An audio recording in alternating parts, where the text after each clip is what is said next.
Boleh.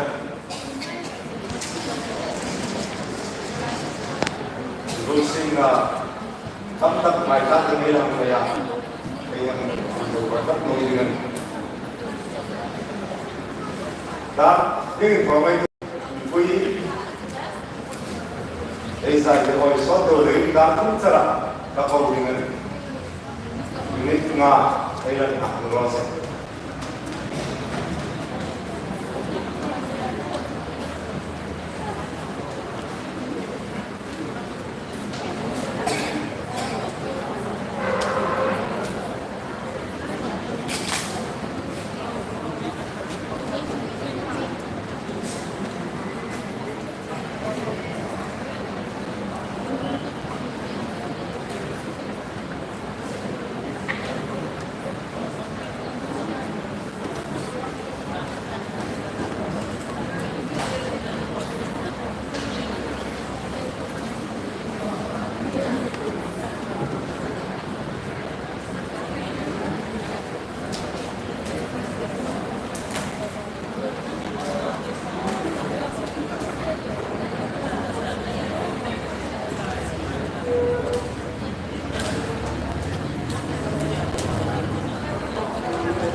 Sehingga dalam kan dengan solo losing oleh komplit losing di tempat yang berbeda, lalu lima sorting dewa yang berlosing.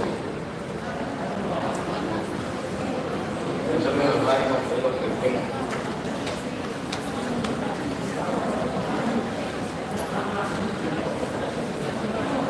Lalu lima penting dewa. Yang support holding coming dalam dengan solo losing nanti elok dengan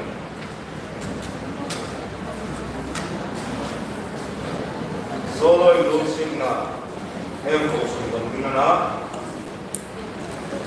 pasalting pangami pati kawita sudawan penting pangami pati kausap kawita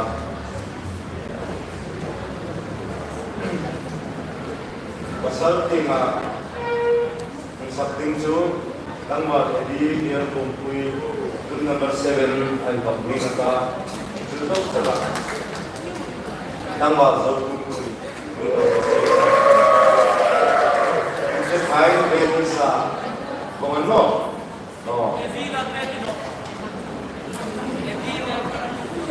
pwede ako pwede isa nila rin kiban no kaya tulti nga mikuy hay kong tulti nga loob hay kong ka kung tulog dahil na solo ay losing na doing air sunod nila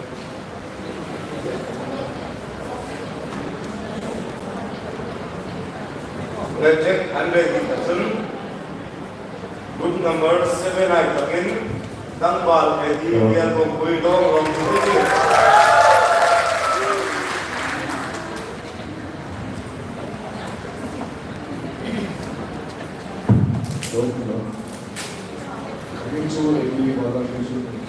Group number 7 alongside the top program.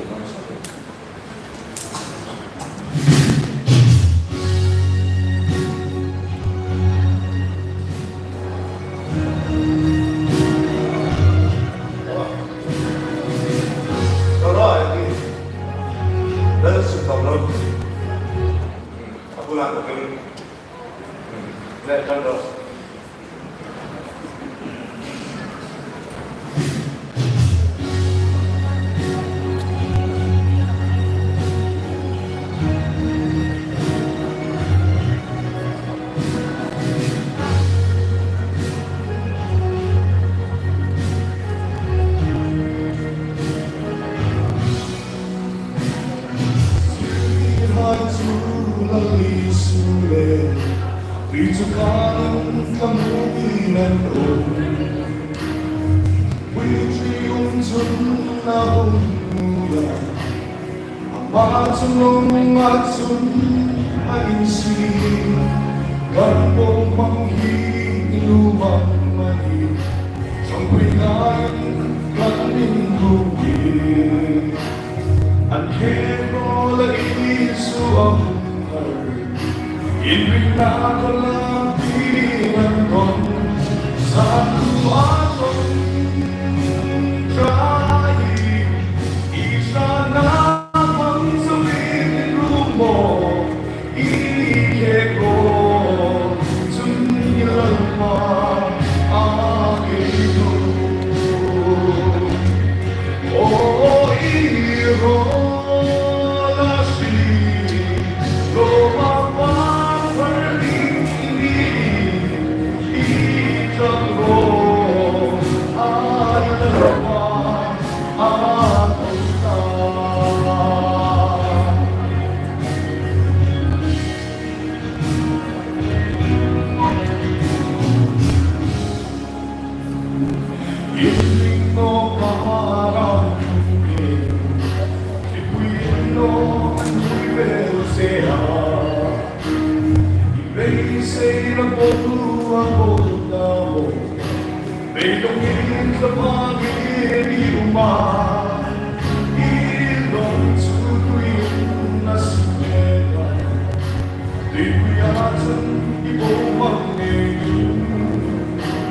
Isang nagdusang puwina ingena Pansang David, imo'y sino Sa tuwakong shahid Isa na pangsabihin rumo Ike ko Tungilalma at ota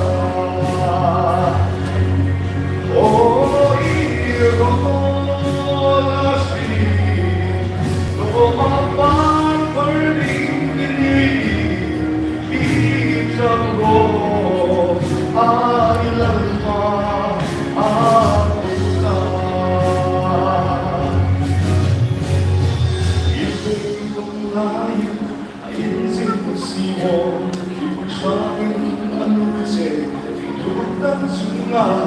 chỉ không đâu mà cũng đã vun luôn tình dù trong không thật sâu không ta đi nào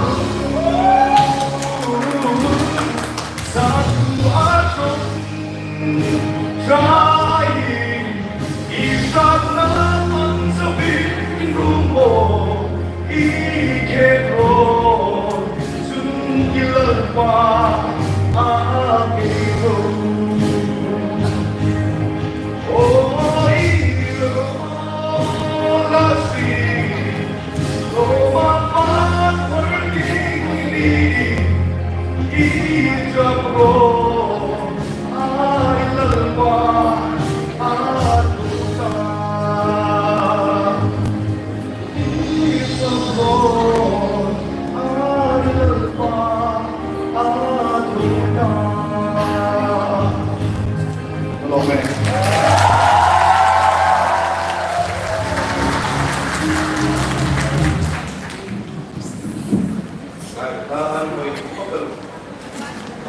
방금과 생명, 강바선 공부의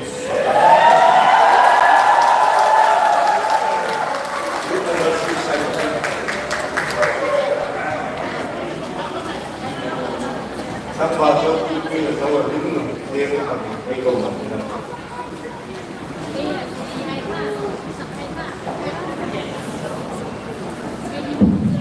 Kaming ito kong proyekto kong matema, group number 6, katamurong sa aming ito pansayon.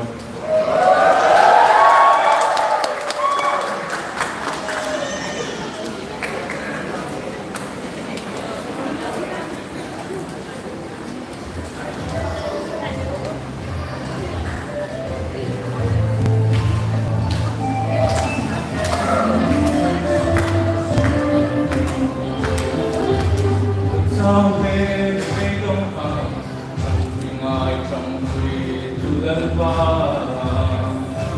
in hell to love in vertical road đi kumakan hung in lang gần trong cry lang ai đã đã hoàn nãy trong road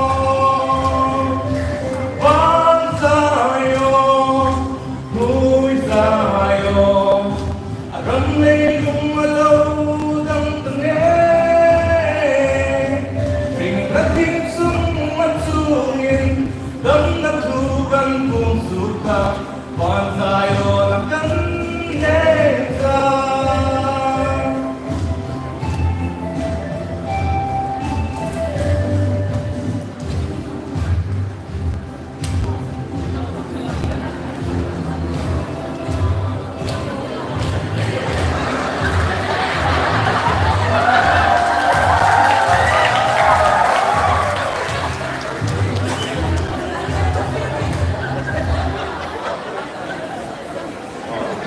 랑갈 걸어서 오늘 우리 보면 로스 나타나게 로스 거기에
Sang lo bin ta cho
Yang kau ingin maafnya dari sikap dia pun berkat ini kata terusung cenderung sing sila terusung cenderung IKTV le PFC Sankomin IKTV Voice 2025 endorsing na dimana di local in August isok mga audition round ng tingnan niya. Kita kacang kalay ay kami takal yung audition round na chat ay tingalaw ng setting ay nang gerin ay nang itul kang jewelin then map ay sila kating endorsing na solo moy taka kating ay nang gawin.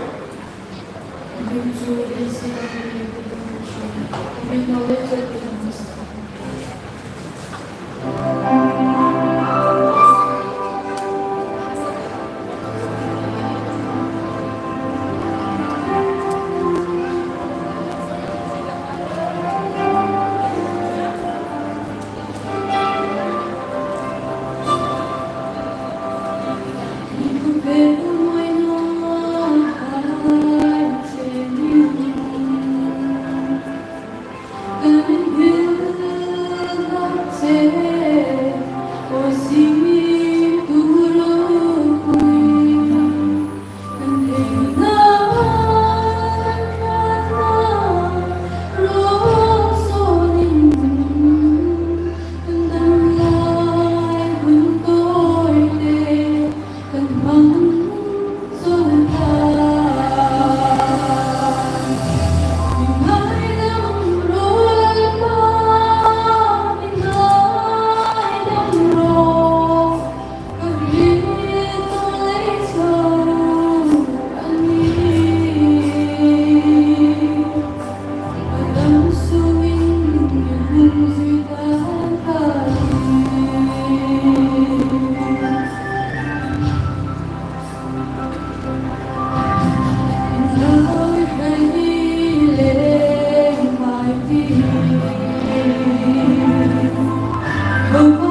solo bang hai ka together parla ba kena complete group ball kui group of women da kita suno picture group number 2 ningan ka picture jawab group number 1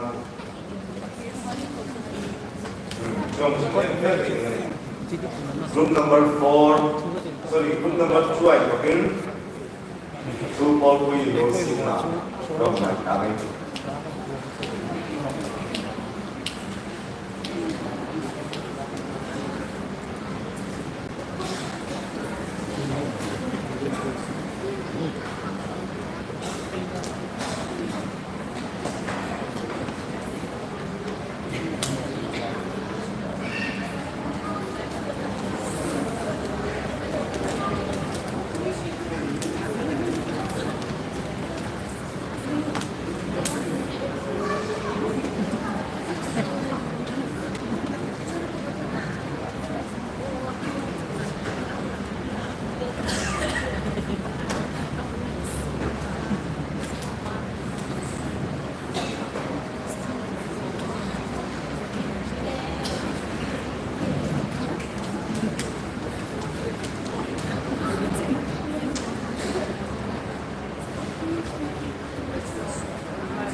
someday,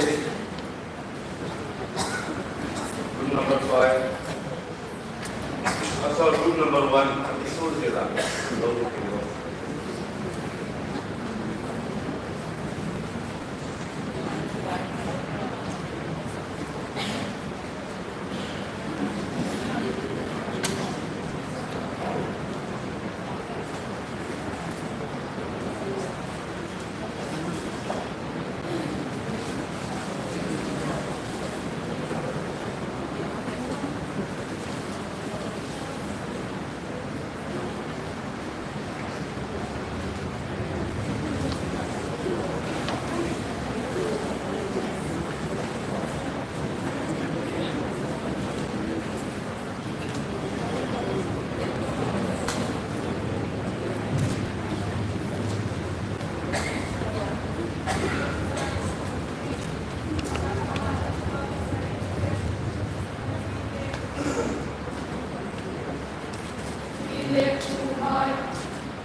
ating album number 8, isang parolet.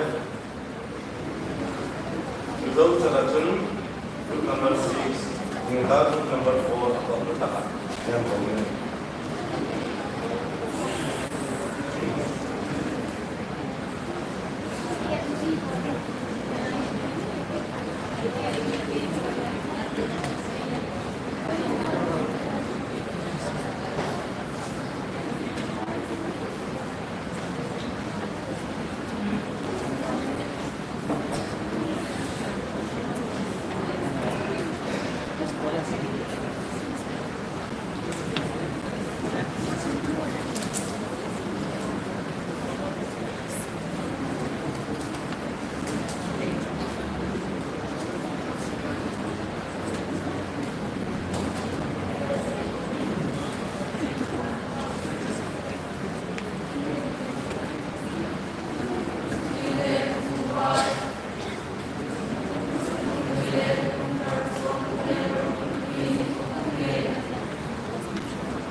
Otherwise, we start in the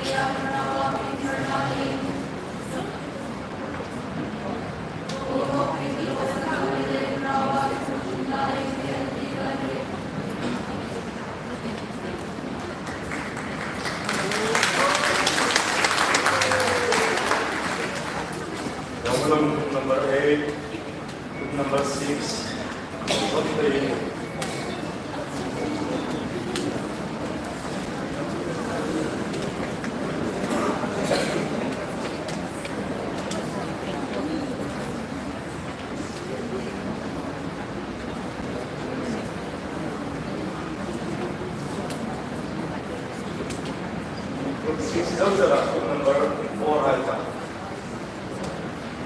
Mình sử dụng dấu giờ là để tiếp hợp em.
One.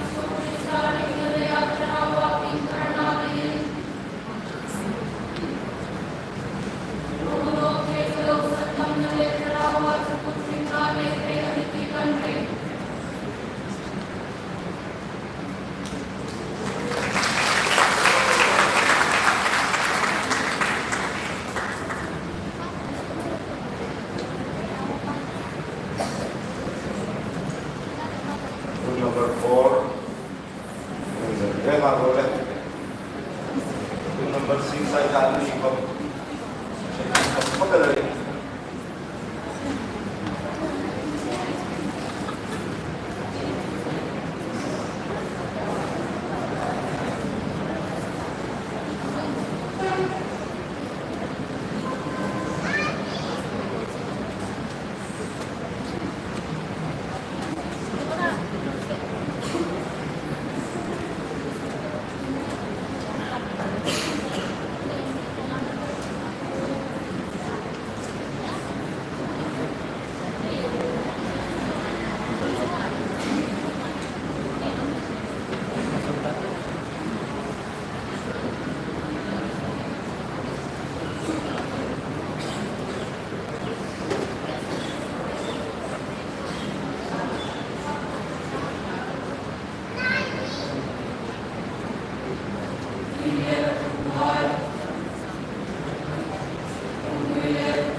Ngomong number 4 right.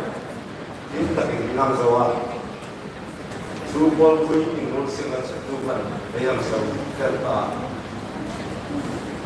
Dengan kau involved single di sana, ini ya. Dengan kau involved single di tuhan yang bang yang ini tinggi. Mulai tim logo kui aku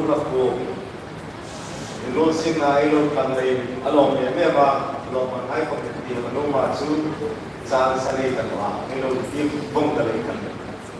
Suray chun, yung halpe kan chun loman yung timam sa yung saan halpe korotya.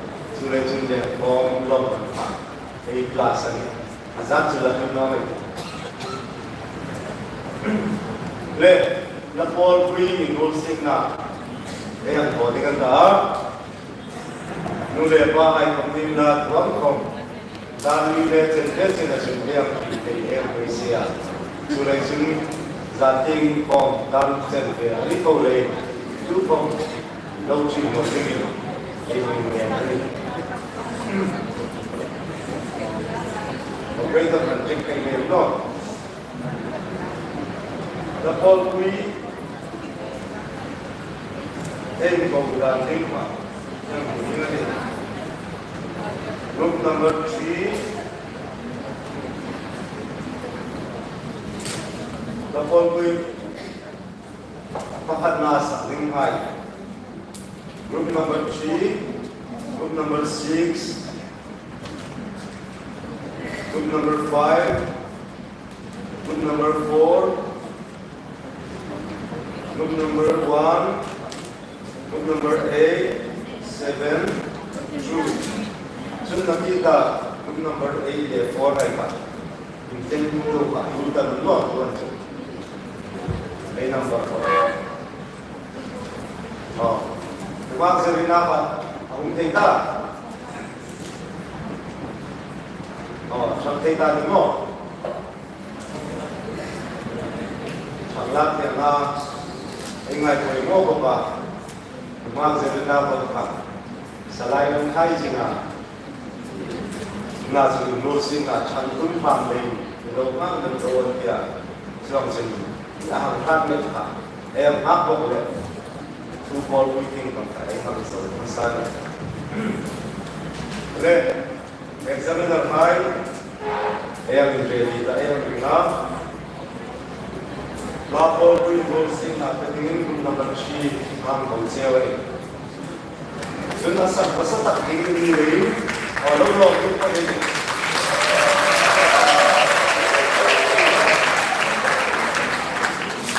lo mình đem xin ta asak masak dengan nilai agent di awal kumpai angin dan hanya nilai ta berikat dalam test dengan ini sesuatu yang ada di bawah sesuatu cek awal tu dok sangloi mungkin kan ay pangkanang singdingan siya.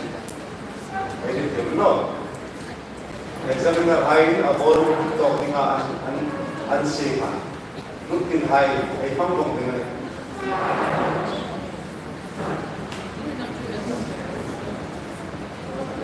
ay ganita, ang ganita wita, ay kakinjok sa singdingan ito. Solnote.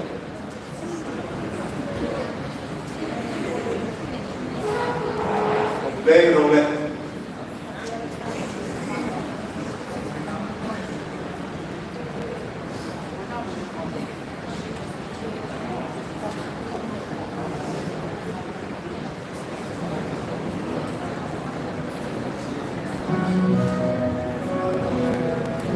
Baikkan asal pak, lu anda sampai asal pak.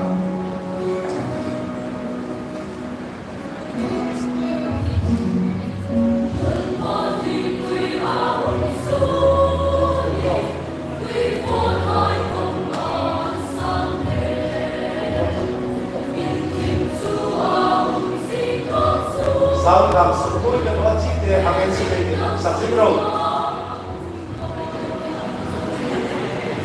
Lắc vào trái đi. Anh thôi ngọc cả nó đâu. Anh thôi ngọc cả nó đâu.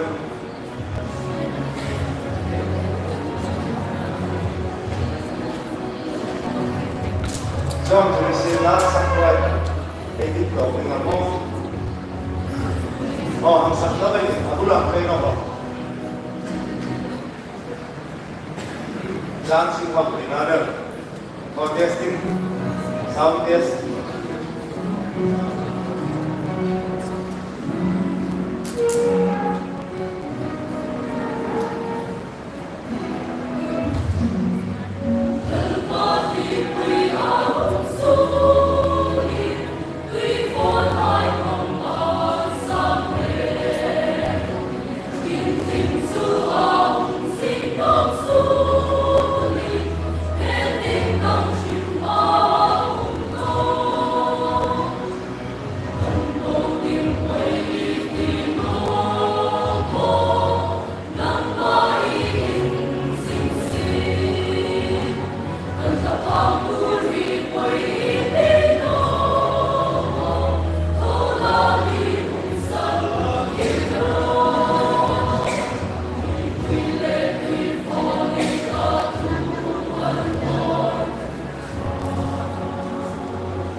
들어왔어요?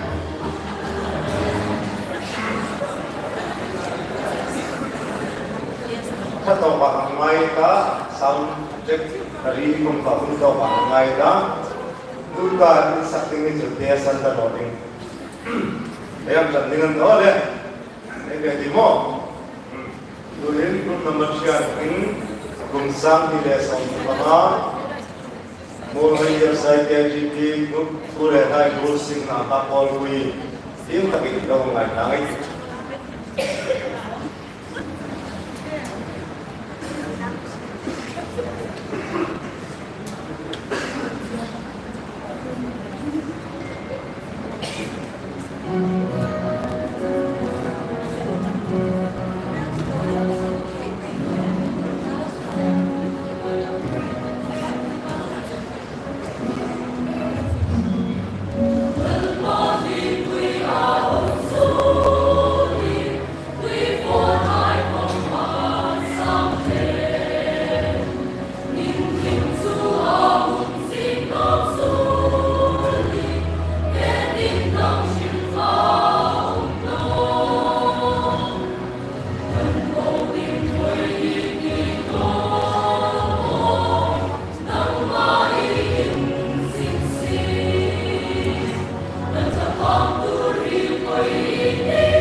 Number siya, takin iyong takin. Lapos uli, losing na yung mga itanapalo kung training. Dapat nga tingin ko number 6. Susaw sa ating number 5. Oh, nun siya kaya daw kami. Ayong hindi pa, may tingin.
Kingdom should come.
Hãy subscribe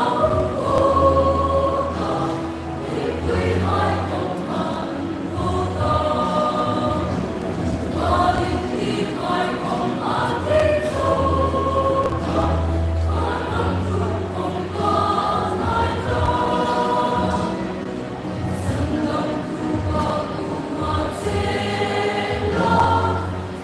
không bỏ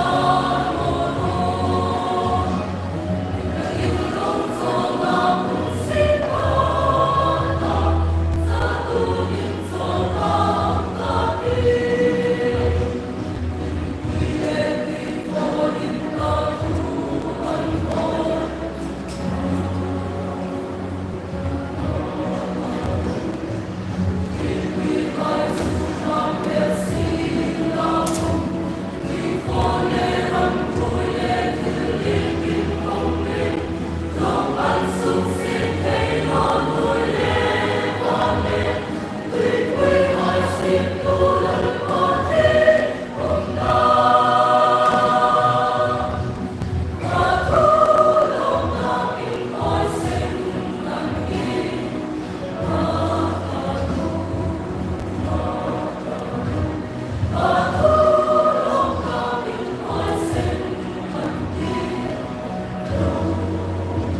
Team Naitara Nui dari number 1 Bong Sri Pei.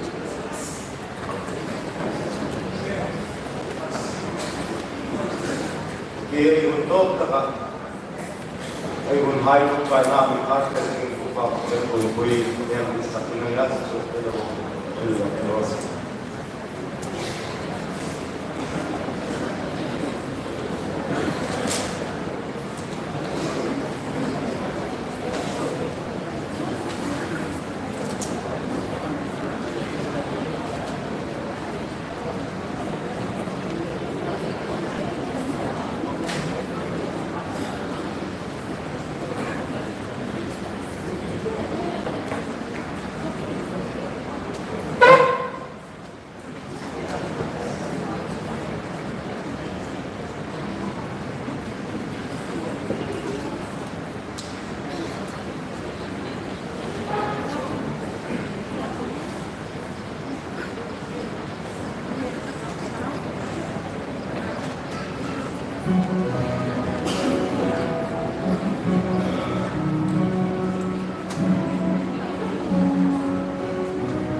Group number 8. Present group.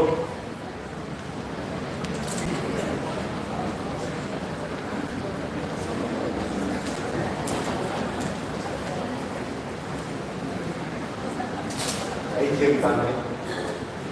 Apa masalah dengan kau? Masih tinggi dan tak cover. Intro ini pasti dia lebih jelas lagi.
Mulai ng Isaiah chapter 2:19 hanggang Leah. Luke number 7. Yang kau sifai, ani susah cara Luke number 2 hai. Anda dengan semua attendance dengan. Luke number 7 kemudian cikro.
Number 7 ay tumintiyem to kinayong marikata.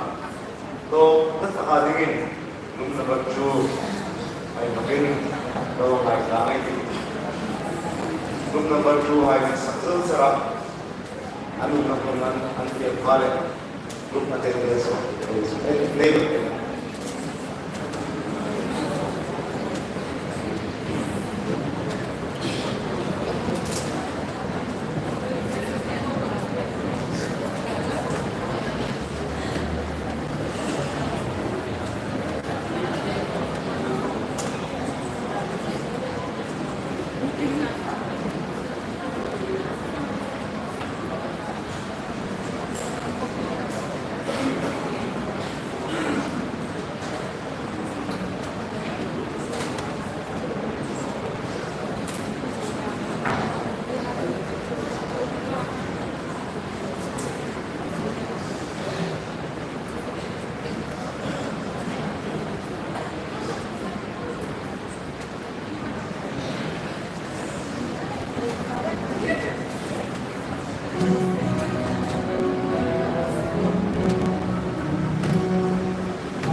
bol ko yung rules na yan sa ano umbe ay tultang kan zara ay na bol ko i ere ay sa tingana ay chungaling su ay remdere nuha chunga takwa chungale babu chulako ay do bong din ay sa tingapa ay to ko din sumde sa pati ko ere alto hai chungta ka din abs de atenong le sa ha ni ya chunchu nei ke madel din ho sin la ang enon kom thadi kan na chu ang enon chok ta no hai ka ei na por mi rule sin na ka dangwal tunda group number 2 bai tu dangwal ami kan choya da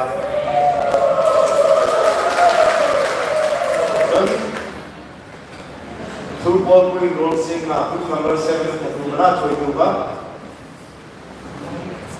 group number 7 na choi tu kan in dem me din ni choi tu ni oh wai za nei ju di kana chun wai za ni kom na bin chalai la ya to in ka chang le sin phan ku hai to choi moi na dong ning hai chong trai pe hai kon ong di ni le in khom ngai ni ngan thit dir ai ya WhatsApp group of Hongkong and Pai Talo ani dicuai lang rose le attendance nang lagay din ay assistant secretary ka low for process ay yung tasani lay ay laksaw sa rin ay ready ireda ay pamapit ko kuyin ay bulhay ko hanpet na alay din zating ko katarang sendria may sa pangito hindi có biết về thì còn thì em có sinh thì mình đây giống không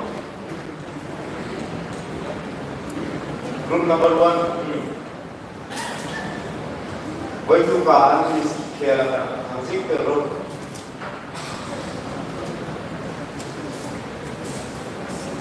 ở trong sẽ group number 2 lâu mình biết về rồi group number 2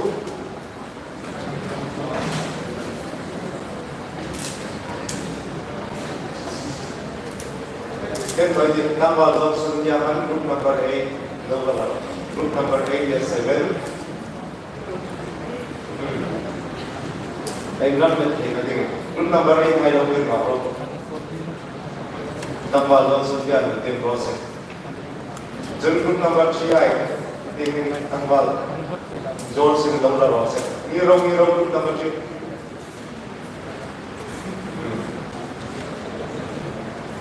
Four was sunjok pela, number Johnson dia asukin, kopi ram 7 ai. Source.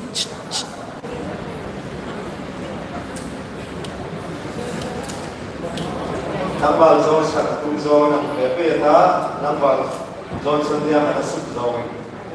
8, 7, 6, 5 dia kan. 7 ai no number Johnson dia.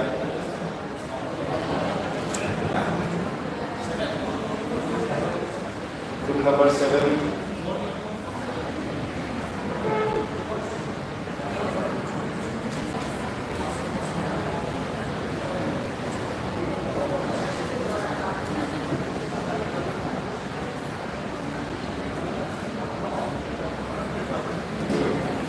Group number 5, now 6 ka. Tambal Johnson kasi group number 5 ka. Johnson dia itu Rosen. Group number 5.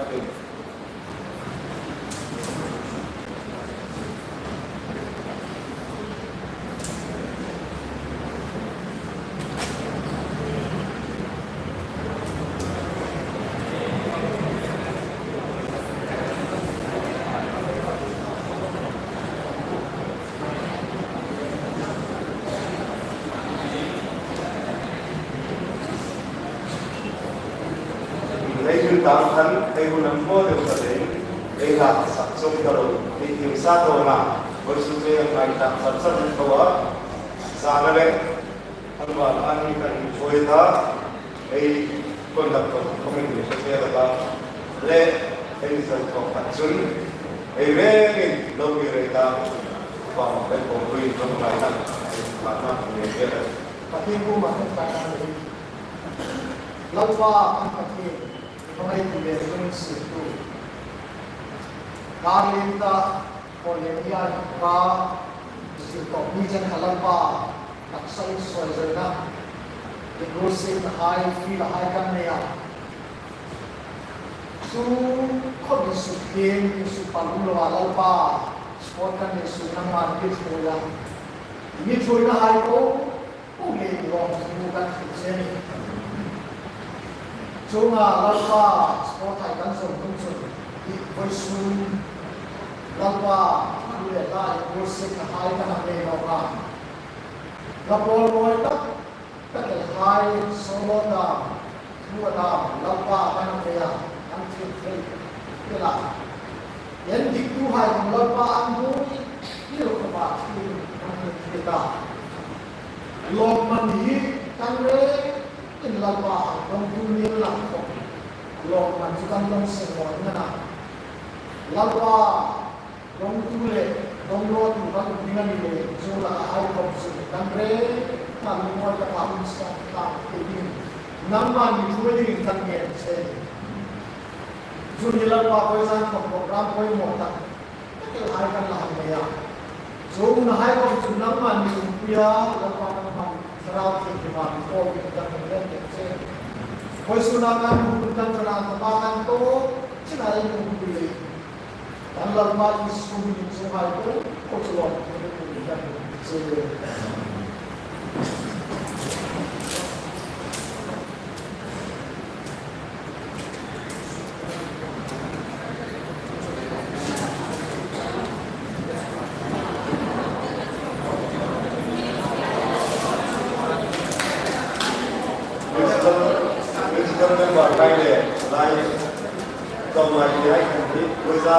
worship service Sunday dengan ini, kita dah personal side dari mengenai guest kita, हम कहलू चिंता लोग